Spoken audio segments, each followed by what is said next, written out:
I don't know what in hell I'm doing here. I'm the least scientific of all the people up on the platform here today. 9-year-old boys are always finding me out. A 10-year-old boy a few years ago ran up to me and he said, "Is that Mr. Bradbury?" I said, "Yes." He said, "That book of yours, The Martian Chronicles?" I said, "Yes." He says, "On page 92? I said, "Well," he says, "where you have the moons of Mars rising in the east?" I say, "Yes." He said, "No."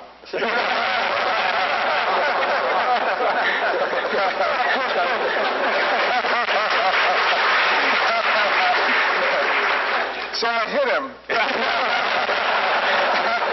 Good for you. I'll be damned if I'll be bullied by boys. I was hoping that during the last few days, as we got closer to Mars and the dust cleared, that we see a lot of Martians standing there with huge signs saying Bradbury was right.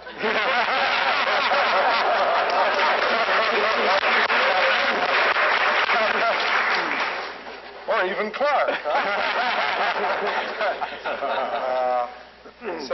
And I have brought along today, I'm going to keep this short because I'd much rather listen to our scientific friends here today tell us about what's coming up this week. But every time I get a group of people together and have them trapped in a hall like this, I bring a poem, see?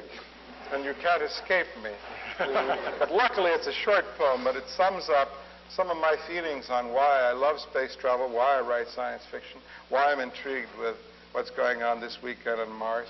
And part of this has my philosophy about space travel in it, and if you'll permit, I'll read it to you. It's very, very short.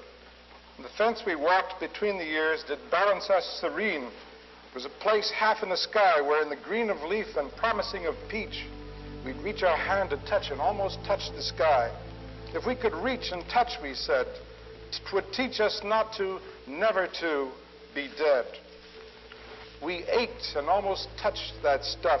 Our reach was never quite enough. If only we had taller been and touched God's cuff, his hem, we would not have to go with them who've gone before, who, short as us, stood tall as they could stand, and hoped by stretching tall that they might keep their land, their home, their hearth, their flesh and soul.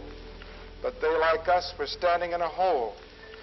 Oh, Thomas, will a race one day stand really tall across the void, across the universe and all, and measured out with rocket fire, at last put Adam's finger forth, as on the Sistine ceiling, and God's hand come down the other way to measure man and find him good and gift him with forever's day? I work for that. Short man, large dream. I send my rockets forth between my ears, hoping an inch of good is worth a pound of years. Aching to hear a voice cry back along the universal mall, we've reached Alpha Centauri. We're tall. Oh, God, we're tall. Okay.